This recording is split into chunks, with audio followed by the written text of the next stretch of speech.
இந்த ஆட்சி 3 ஆண்டு காலம் இருக்கு. ஒவ்வொரு ஆண்டும் அவர்கள் மின்சார கட்டணத்தை உயர்த்திதான் அவர்களுடைய சாதனை.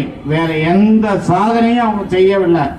இது வரைக்கும் 33.74% உயர்த்தி இருக்காங்க. இன்னும் 2 ஆண்டுல அவங்க டோட்டலா 50% வந்துடும். இதுதான் திராவிட மாடல் ஆட்சி.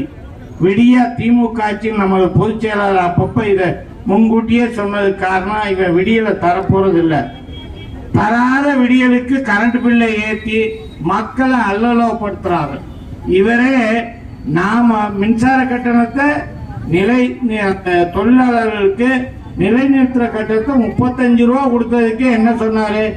மின்சாரத்தை தொட்டால் தான் சாக்கடிக்குன்னு இல்லை, மின்சார பில்ல பார்த்தாலே சாக்கடிக்குன்னு தக்கான டான்ஸ் ஆடினாரு. இன்னைக்கு இந்த மூஞ்சி எங்க கொண்டு போய் வைக்கிறார்? இன்னைக்கு மின்சாரம் ஒண்ணு மட்டும் ஏத்ததுனால விலை உயர்வாக அத்தனை பொருள்கள், அத்தியாவசிய பொருட்கள் இன்னைக்கு விலையேறி கிடக்குது. எந்த பொருள் எடுத்தாலும் மின்சாரம் இல்லாம எதையும் பண்ண முடியாது. இன்னைக்கு லாரிகள் ஓடணும்னா அந்த டீசல் அடிக்கிற பம்புல கரண்ட் வேணும். எல்லா வகையிலும் இவங்க 1 ரூபாய் 2 ரூபாய் ஏத்தனா அவங்களுடைய பாதிப்பு எவ்வளவு? தொழிலாளருடைய பாதிப்பு என்ன? அன்பு சகோதரி ஆவின் பேரை மாத்துறது கேட்கல, அவங்க விட்டா தமிழ்நாடுங்கிற பேரையே மாத்துவாங்கம்மா. அதுக்குதான் 2026 எடப்பாடி அண்ணன் கண்டிப்பாக தமிழக முதல்வரா உங்களுடைய பேராதரோடு ஆட்சிக்கு வருவார். அத்தனை ஏழை மக்களுக்கான திட்டங்களை கொண்டு வருவார். 4 ஆண்டு காலம் நீங்க நினைச்சு பார்க்கணும். 4 ஆண்டு காலம் என்னத்தை நிதிநிலை மோசம்தான். ஏன் உன்னால அது நிர்வகிக்கல? அட்மினிஸ்ட்ரேட்டிவ் உன்னுடைய முடியல. எங்களுடைய எடப்பாடி 4 ஆண்டு காலம் பொற்கால ஆட்சியை மக்கள் கொடுத்தாங்க. ஏதாவது ஒரு வரி உயர்வு அத்தனை மானியங்களும் சலுகைகளும் அள்ளி கொடுத்த வள்ளல் யாருன்னா அண்ணன் எடப்பாடியார். அதே போல உள்ளாட்சித்துறை அமைச்சர் 50 ஆண்டுகள் செய்ய முடியாத சாதனையை இந்த 5 ஆண்டு காலத்திலே கோவையிலே எண்ணற்ற பாலங்கள், எண்ணற்ற ஸ்மார்ட் சிட்டி திட்டங்கள், குளங்களை எல்லாம் இன்றைக்கு தாய்லாந்து சிங்கப்பூருக்கு ஈக்குவலாக கொண்டு வந்த குளத்தை இன்னைக்கு நாசம் பண்ணி இருக்கிறார்கள். ஏனென்றால் அது அதிமுக ஆட்சி காலத்தில் வந்தது. அட பாவிகளா, அதிமுக ஆட்சினால் அரசாங்க பணம் தாண்டா. கொஞ்சமாவது மனசாட்சி உங்களுக்கு இருக்கா? இன்னைக்கு இந்த உக்கடம் இதுல பாலாங்குளத்தில் இருக்க குளத்தை பாருங்கள். அன்று எந்த நிலைமையிலிருந்து இன்னைக்கு எந்த நிலைமைக்கு சென்று இருக்கு கொஞ்சம் சிந்தித்து பாருங்கள். புல் புதர் அண்டி இருக்கு. தாய்மார்கள் குழந்தையை கூட்டு சனி ஞாயிறு இருந்த கூட்டம் இப்பொழுது இல்லை. ஏன்னா இது டெய்லி அந்த வழியா நான் என் வீட்டுக்கு போறது. நாம உங்களை வேணும்னு சொல்லல. இன்னைக்கு சிறு குறு தொழிலுடைய கஷ்டம் என்னன்னு உங்களுக்கு தெரியாது. எத்தனை பேர் இன்னைக்கு வெளிமாநிலத்துக்கு செல்வதற்கு தயாராக இருக்காங்க. காரணம் என்ன? அவர்கள் ஒரே ஒரு சின்ன, ஏன்னா அவங்க எல்லாம் பேசிட்டாங்க. ஜெயராமும் நம்ம சுரேஷ் இவங்கெல்லாம் நல்ல விளக்கமா பேசிட்டாங்க. நான் ஒன்னு சொல்றேன், அவங்க அந்த தொழிற்சாலை இயக்கினாலும் இயக்காவிட்டாலும் மாதம் 17,920 ரூபா அவன் கட்டியே ஆகணும்.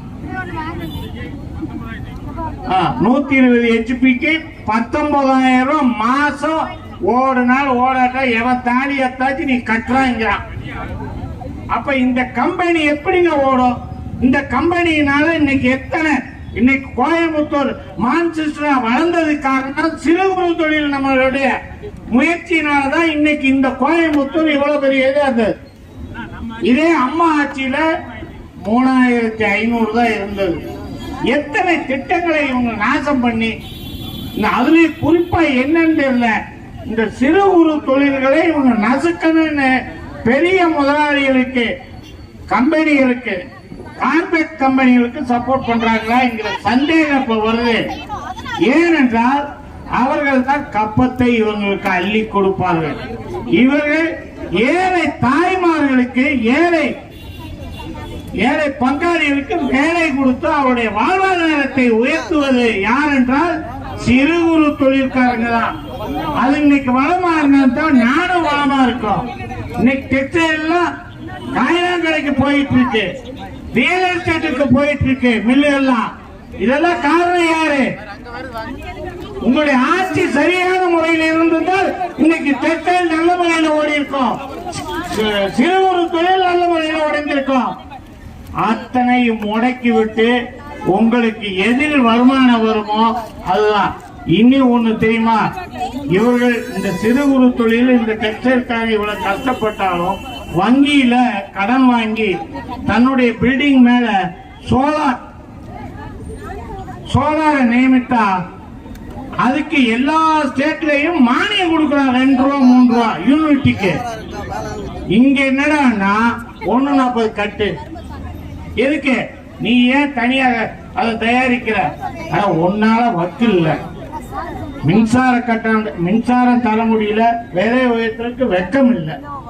எங்க அம்மா அப்பயே இதை சொன்னாங்க. இப்படி சிறு குறு தொழில வளர்ச்சி அவங்க அடிக்கிறாங்க. அவங்க உயர்ந்தாத்தான் நாம எல்லாம் உயர முடியும். இன்னைக்கு அத்தனை பொருட்கள் விலை உயர்வதற்கு மின்சார கட்டணம் தான். இவங்க சொல்றாங்க உதய திட்டத்துல அதிமுக தான் கையெழுத்து போட்ட. நாங்க போட்டோம் ஐயா, இல்லைன்னு உங்களை மாதிரி நீட்டுக்கு போட்டுட்டு போடலன்னு நாங்க சொல்லல. போட்டாலும் இந்த இழப்பை அரசாங்கம் ஏற்றுக்கொண்டது. இந்த விலை உயர்வை நாங்கள் ஏற்றவில்லை. அருமையா சொன்னாரே நம்ம சட்டமன்ற உறுப்பினர், 2006 2011 இந்த ஆட்சி கவுளும் என்றால் அது மின்சார வெட்டால் தான். இப்போ நாங்க சொல்றோம் இந்த ஆட்சி கூடிய விரைவில் வீட்டுக்கு போகுது என்றால் அதே மின்சாரம் தான். இன்னைக்கு எவ்வளவு தூரம் மின்சாரம் கட்டாது தெரியுமா? நேற்று தான் ஒரு நாள் நான் தெரியாம மத்தியானத்துல இருந்து நைட் வரைக்கும் வீட்டுல இருந்தேன். 3 தடவை கட் ஆயிருக்கு. யூபிஎஸ் இருந்து எனக்கு தெரியல. என்னடா டிவியை போனா டிவி வரல, என்னன்னு கேட்டா கரண்ட் கட்டு போச்சுங்க. நீங்க கரண்ட் இல்லைன்றான். என்னப்பா கரண்ட்? நீங்க என்னைக்கா வீட்டுல இருந்தா தானே உங்களுக்கு தெரியும். இது வேற 2 ஏத்து வாங்கினதுதான் மிச்சம். நான் எப்பவும் போல கச்சாச்சி வந்து அந்த ஏத்து கிடைச்சிருக்கேன். ஏன்னா கச்சாச்சியில யூபிஎஸ் இருக்கு, டிவி இல்ல, நான் வாட்டி ஃபேன்ல இருந்திருக்கலாம். இன்னைக்கு இந்த நிலைமை தான் தமிழக மக்களுக்கு. இதை ஏன் நீங்க உங்களுடைய நிர்வாக திறமை இல்ல, நிர்வாக திறமை அண்ணன் எடப்பாடி கிட்ட கேட்டு கத்துக்கோங்க. அதை விட்டுட்டு எல்லாத்தையும் வரின்னு குதிரையில, இந்த வரி குதிரையில் இருக்க வரியை கூட எண்ணிடலாம். ஆனா தயவு செய்து நம்ம ஸ்டாலின் போடுற வரிகளை எண்ணவே முடியாது.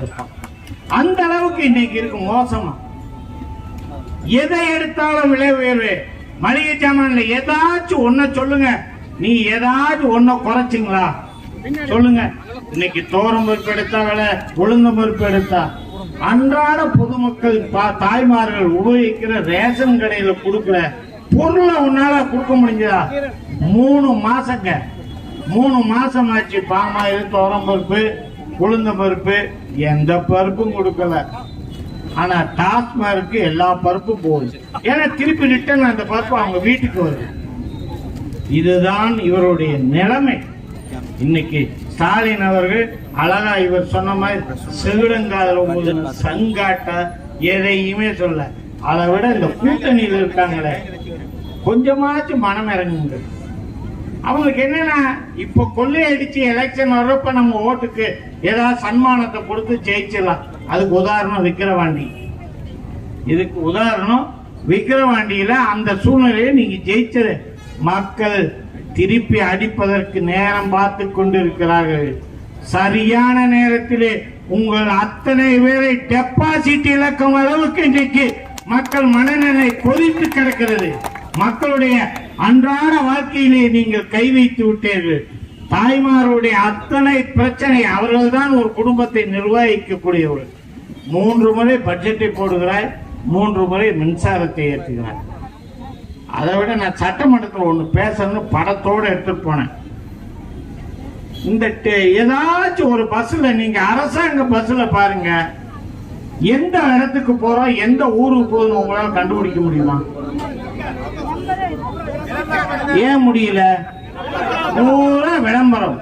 இது ஒண்ணுதான் உதாரணம். இந்த விளம்பரத்தில் தான் இவருடைய ஆட்சியும் இருக்கிறது. அந்த விளம்பரத்தினால் அந்த போக்குவரத்து துறை அமைச்சருக்கு மாத கப்பம் அருமையா வருது. அவரை கேட்டா எடப்பாடி என்னன்னு தெரியாது.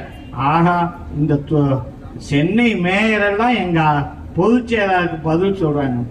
அம்மா உணவகத்தை பத்தி உங்களுக்கு மனசாட்சி இல்ல? அம்மா உணவகத்தை வந்தவுடன் 2021 மே மாசம் 7ஆம் தேதி நீ ஆட்சி கட்டில் ஏறியவுடன் எத்தனை அம்மா உணவகத்தை அடித்து நொறுக்கினாய். இன்றைக்கு வலைதளங்களிலே வருகிறதே, அதை விட்டு எடப்பாடி அண்ணனுக்கு பொறாமை அப்படிங்கிறாரு. அது ஒரு அந்த அம்மா என்ன அர்த்தத்துல சொன்னாங்க, அந்த அம்மா பாவம் தன்னுடைய கருத்தை சொல்லல, பக்கத்துல இருக்க அமைச்சர் சொல்ல சொல்லியிருக்காரு.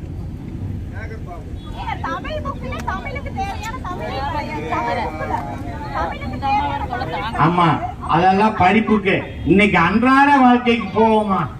எந்த பெண்ணாச்சு தனிமையா போக முடியுதா? கொலை கொள்ளை, கல்லூரி வாசலிலே தைரியமாக கஞ்சா விற்கப்படுகிறது, கஞ்சா மிட்டாய் விற்கப்படுகிறது. இதை கேட்பதற்கு வக்கில்லை. அன்று எடுத்த எதுவுமே செய்யாமல் எங்களுடைய ஆட்சி காலத்தில் குட்கா எடுத்துட்டு நீ சட்டமன்றத்தில் கொண்டு வந்தல. இன்னைக்கு தெரு தெருவா வீதி வீதியா கஞ்சா விற்குது. இன்னைக்கு அதனால தாய்மார்கள் தகப்பன்மார்கள் எப்பொழுது நம் பிள்ளைகள் கல்லூரிக்கு போயிட்டு வீடு வந்து சேரும், அதுவும் ஒழுக்கமாக வந்து சேருமா என்று கும்பிடாத தெய்வங்களும் இல்லை. கொஞ்சம் இருமா. அந்த அளவுக்கு இன்றைய சூழ்நிலையில் இந்த ஆட்சி எந்த நிலைமைக்கு போய்கொண்டிருக்கிறது? ஒன்லி வருமானத்தை நோக்கிதான் செல்கிறது. இதை விட என்னன்னு தெரியுங்களா? ஒரு யானை மிதிச்சு ஒரு விவசாயம் இருந்தா அவனுக்கு 4 லட்சம். கள்ளச்சாராயத்தை குடிச்சா 10 லட்சங்கள். இது எந்த நாட்டிலையும் கொடுக்காதுங்க. பீகார் முதல்வர் அவர்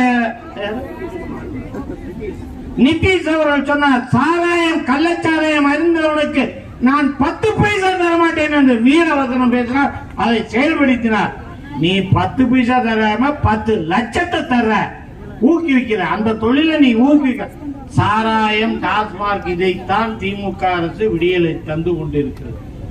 இன்னைக்கு எத்தனை கணவன்மார்கள் அதுக்கு அடிமையாகி, எத்தனை தினசரி பேப்பரையும் டிவி எடுத்தால் கணவன் மனைவியை கொடுமைப்படுத்தி அந்த மனைவி குழந்தையோடு தற்கொலை பண்ணுகிறார்.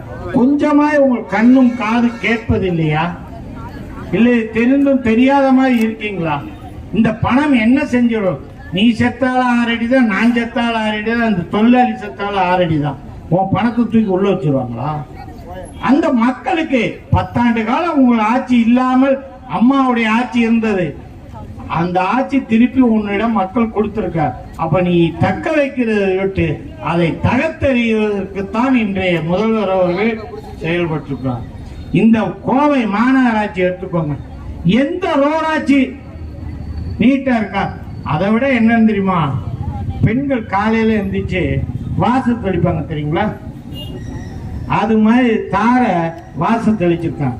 இது என் தொகுதியில நான் பார்த்தது, வடவள்ளியில தார இப்படி தண்ணி தொளிக்கிற மாதிரி தொளிக்கிறாங்க. என்னன்னு கேட்டேன். சார் இதுக்கு பின்னாடி வெட் மிக்ஸ் போட்டு, ஏயா வெட் மிக்ஸ் போட்டுதான் எல்லாரும் தார் ஊற்றுவாங்கன்னா, இல்லை சார் இது முதல் ஃபிட் ஆகுது. என்னத்தான் ஃபிட் ஆகுதுன்னு எனக்கு இது வரைக்கும் அது போடல, பில்லு பாஸ் பண்ணியாச்சு. நெடுஞ்சாலைத்துறையில் எடுத்துக்கோங்க, இந்த டேமேஜ் இதுகளுக்கு ரோடு போடுறதுக்கு கான்ட்ராக்ட், அந்த கான்ட்ராக்ட் பூரா அதிகாரி வச்சிருக்கான். தினமலர் அழகா பக்கம் பக்கமா எழுதுன விட்டு, ஆனா அதிகாரியை மாத்தினாங்க இல்லையா, அந்த கொள்கையை மாத்தல. எப்படி மாத்துவாங்க? அதெல்லாம் மேல கப்பம் போகுது. பாவம் அதிகாரியை நம்ம வருத்தப்படக்கூடாது. அதனால எதெடுத்தாலும் குற்ற செயல்களுக்குத்தான் இவர்கள் ஊக்குவிக்கிறார்கள் ஒழிய எந்த ஒரு காரணத்தை கொண்டும் இவர்கள் மக்களுக்கான எந்த சேவையும் செய்யல. 521 தேர்தல் அறிக்கை கொடுத்தீங்கல்ல, என்னத்தை நிறைவேற்றினீங்க? சொல்வதைத்தான் செய்வோம், செய்ய சொல்லாததை செய்வோம். இதெல்லாம் சொல்லாதது. மின்சார கட்டணம் உயர்த்துவேன்னு சொல்லல. நாங்க டாஸ்மார்க்கும் அடிக்கடி விலை உயர்த்துவோம்னு சொல்லல. கள்ளச்சாராயத்துக்கு 10 லட்சம் செத்தா 10 லட்சம் கொடுப்பேன்னு சொல்லல. நேத்து முந்தாத்த ஒரு வாட்ஸ்அப்ல பார்த்தேன், ஒரு மனைவியும் மகனும் சொல்றாங்க இருக்காங்க. அவங்க வாட்ஸ்அப்ல வருது, அம்மா நம்ம அப்பா என்னப்பா டெய்லி தண்ணி எடுத்துட்டு வர, போய் கள்ளக்குறிச்சியில போய் குடிக்க சொல்லுப்பா. ஏன்டா அப்பா நான் இப்படி பண்ற? குடிச்சு இருந்தும் அந்த மனுஷன் ஒண்ணும் செய்யல, செத்தா 10 லட்சம் கிடைக்குது. இப்படி மிமிக்கிரி வர்ற அளவுக்கு இன்றைய ஆட்சி நிலைமை இருக்கிறது. இது நான் சிரிப்புக்கு சொல்ல, கருத்தோட உணர்வுகள். அந்த கள்ளச்சாராயத்தை குடிச்சவனுக்கு நீங்க எதுக்குங்க 10 லட்சம் தரேன்? ஒரு விவசாயி விவசாயம் பண்ண போய் யானை வந்தா அது மிதிச்சுட்டா அவனுடைய குடும்பம் நட்டாற்றுல நிக்க, ஒரு விவசாயியோட குடும்பம், அவனுக்கு நீங்க 4 லட்சம் தரீங்க. அதே மாதிரி சிறு குறு தொழிலதிபர்களை நசுக்குறீங்க. இன்னைக்கு அவர் அன்பு தம்பி சொன்னார்ல, சிவகுமாரா கரிவரதராஜன் யாரும் சொன்னாங்க, இன்னைக்கு என்ன சொல்றாரு, மத்திய பிரதேசத்துல இருந்து முதல்வர் வர்றாரு, எங்கடா கெட்டு போயிருக்க அதை தூக்கி போலான்னு ஒரு காலம் கழுது பார்த்துட்டு இருக்க மாதிரி இன்னைக்கு இந்த தொழிலதிபர்களுடைய அனைவரையும் கர்நாடகா, கேரளா, மத்திய பிரதேசம், ஊபி கொண்டு போறாங்கன்னா அங்க அத்தனை சலுகை இந்த ஏன் உன்னால தர முடியல? ஏன் இங்க இருக்க மக்கள், நீ இவங்க தொழிலதிபர்கள் இங்க போயிட்டா இங்க இருக்க மக்கள் என்ன செய்வாங்க? இந்த மக்களுக்கு வாழ்வுரிமை என்ன? அவர்களாச்சும் எப்படியோ கஷ்டப்பட்டு அங்க கொண்டு போய் வச்சிடறாங்க வைங்க. இங்க இருக்க கூலி தொழிலாளிகளுடைய நிலைமை என்ன? அதனால் தயவு செய்து தாய்மார்கள் இங்க அதிகமாக வந்திருக்கிறீங்க, நம்முடைய அன்பு சகோதரர்கள், இந்த ஆட்சி அவல நிலையங்களை நீங்கள் மக்களிடம் கொண்டு சேருங்கள். அப்பொழுதுதான் இந்த விடியா திமுக அரசின் விடியல் சீக்கிரம் வரும். அது அந்த விடியல் நமது கழக பொதுச் செயலாளர் அண்ணன் எடப்பாடியார் தலைமையில் தான் தமிழகத்துக்கு விடிவு காலம் வரும் வரும் என்று கூறி இங்கு வந்த அத்தனை பேருக்கும், தாய்மார்களுக்கும், கழக தோழர்கள் அத்தனை பேருக்கும் மாநகர் மாவட்ட கழக சார்பில் நெஞ்சார்ந்த நன்றியை தெரிவித்துக் கொள்கிறோம். அடுத்ததாக கோஷத்தை எழுப்புவார்கள், அதிகமான சவுண்டை